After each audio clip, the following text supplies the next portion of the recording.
Alright,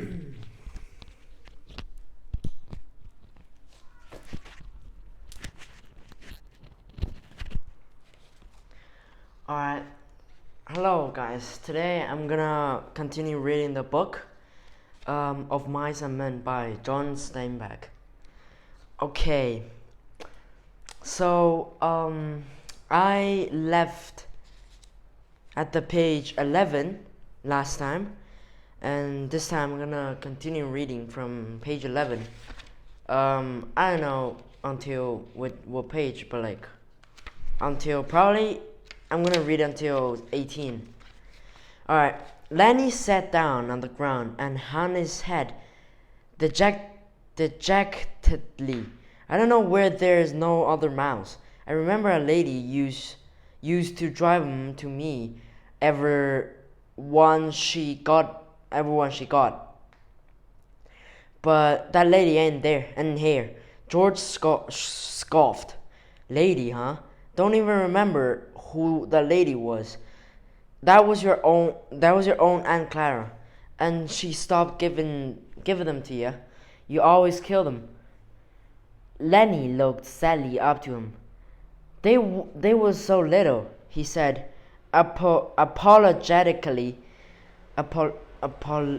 Apologetically.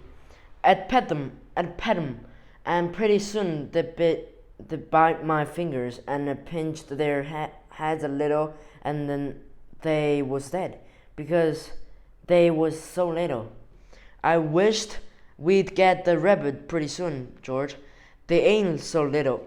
The hell with the rabbit, and you ain't to be trusted with no live mice. Your Aunt Clara give you a rubber mouse and you wouldn't have nothing to do with it. It wasn't no good to pet, said Lenny. The flame of the sunset lifted from the mountain tops, and dusk came into the valley, and a half darkness came in among the willows and the sycamores. A big carp rose to the surface of the pool, gulped air, and then sank mysteriously into the dark water again, leaving widening rings on the water. Overhead, the leaves whisked again, and little puffs of willow cotton blew down and landed on the pool's surface. You gotta get that wood, George demanded. There's plenty right up against the back of that sycamore. Flowed water wood. Now you get it. Lenny went behind the tree and brought out a litter of dried leaves and twigs. He threw them in a heap on the old ash pile and went back for more. It was almost night now. A dove's wings whistled over the water.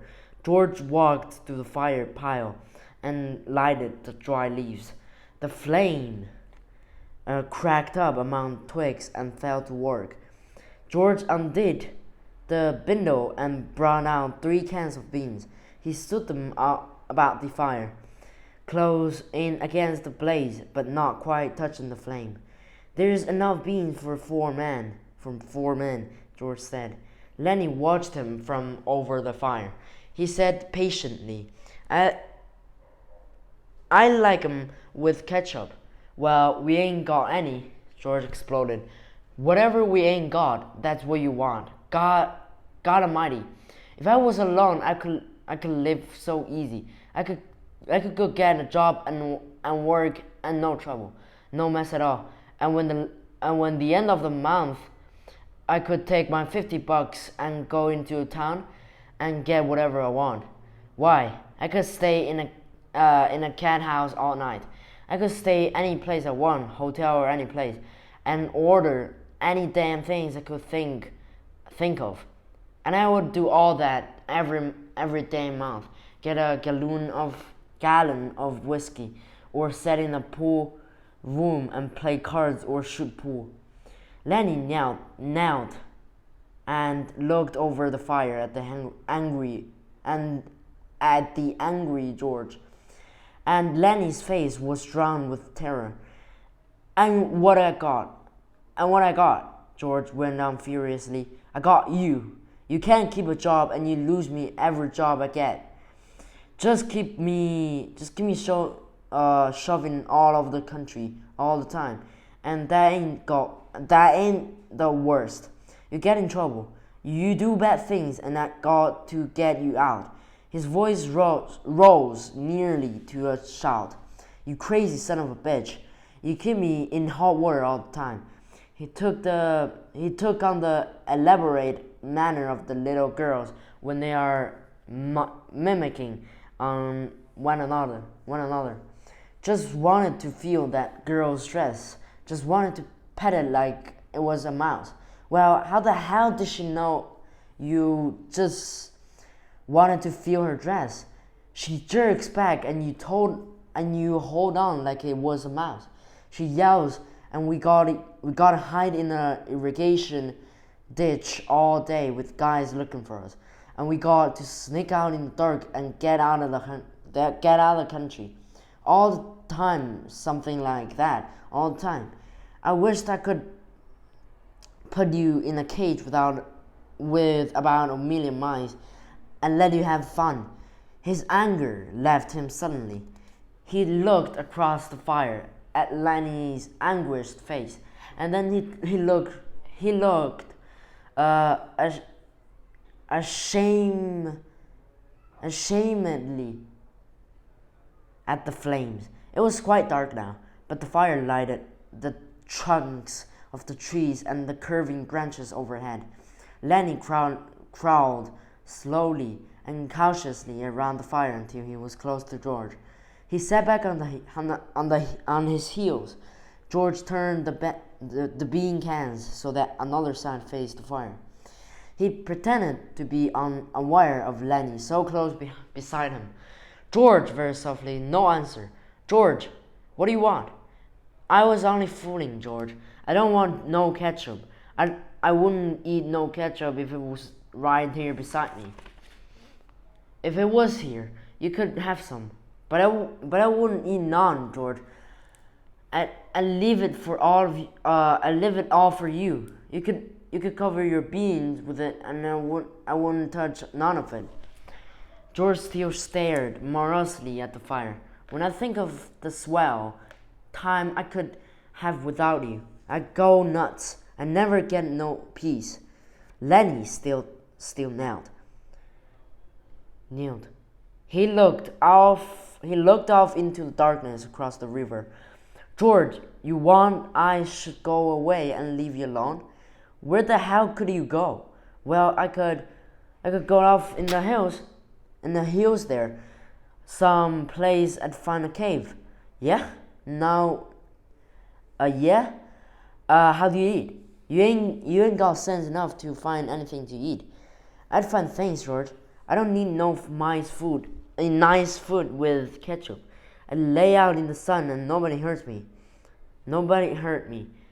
And if I found a mouse, I could keep it. Nobody'd take it away from me. George looked quickly and searchingly at him. I've been mean, ain't I?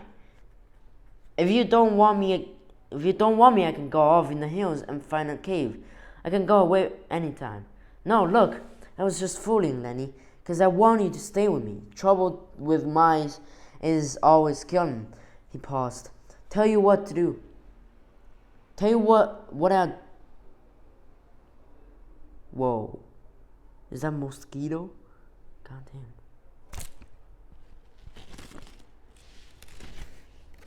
Alright.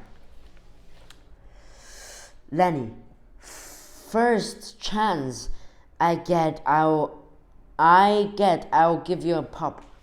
Maybe you wouldn't kill it. That'd be better than mice. And you could pet it harder. Lenny avoided the bait. He had sensed his advantage. If you don't want me, you only just gotta say no. Gotta say so, and I'll go off in those hills right there, right up in those hills, and live by myself. And I won't get no mice stole from me. George said, I want you to stay with me, Lenny. Jesus Christ. Somebody shoot you for coyote if you was by yourself. No, you stay with me. Your Aunt Clara won't like running off by yourself, even if she is dead. Lenny spoke craftily. Tell me, like you done before. Tell you what? About the rabbits. George snapped. You ain't got put nothing over on me. Lenny pleaded. Come on, George, tell me, please, George. I let you down like you done before. You get a kick out of that. You get a kick out of that, don't you? Alright, I'll tell you, and then we'll eat our supper. George's voice became deeper. He repeated his words rhythmically as though he had said them many times before. Guys like us that work on ranches are the longest guys in the world. They got no family. They don't belong no place.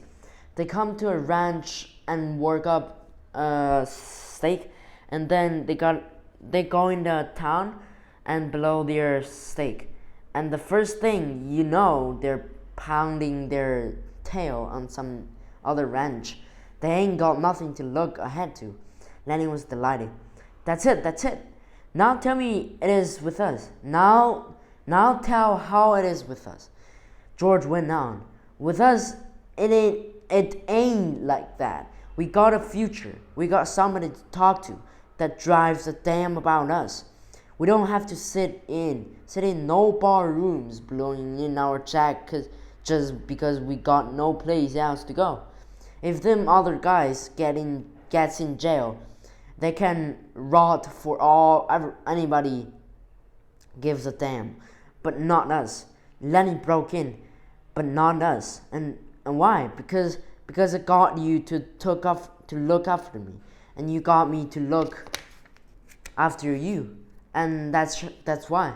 He laughed delightedly.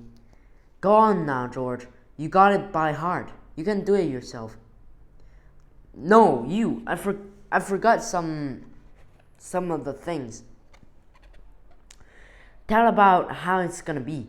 Okay, someday we're gonna get a jack together, and we're gonna have a little house and couple acres, and a cow and some pigs, and a live of the fat of the land.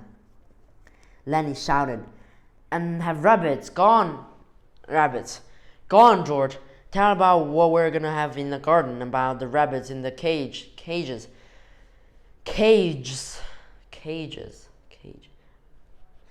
And about the rain in the water and the stove, and how thick the cream is on the milk, like you can hardly cut it. Tell about that, George. When you do it yourself, you know all of it. No, you tell it. It ain't the same if I tell it. Go on, George. How'd I get the tent of rabbits? The rabbits. Well, said George, we'll have a big vegetable patch and rabbit hutch like chickens. And when it rains in the winter, we'll just say in how we're going to work. And we'll build up a fire in the stove and set it running and listen to the rain coming down on the roof. Nuts! He took out his pocket knife. I ain't got time for no more. He drove his knife through the top of one of the bean cans, sawed out the top, and passed the can to Lenny. Then he opened a second can from his side pocket. He brought up 2 spoons and passed one of them to Lenny. They sat by the fire and filled their mouths with beans and chewed mightily. A few beans slipped out of the side of Lenny's mouth. George gestured with his spoon. What are you gonna say tomorrow when the boss asks you questions? Lenny stopped chewing and swallowed. His face was concentrated. I ain't gonna say a word. Good boy. That's fine, Lenny. Maybe you're getting better. When we get a couple couple of acres. I can let you tend the rabbits all right. Especially if you remember as good as that. Lenny choked with pride. I can't remember, he said. George motioned with his spoon again. Look, Lenny, I want you to look around here. You can remember this place, can't you? The ranch is about mile up that way.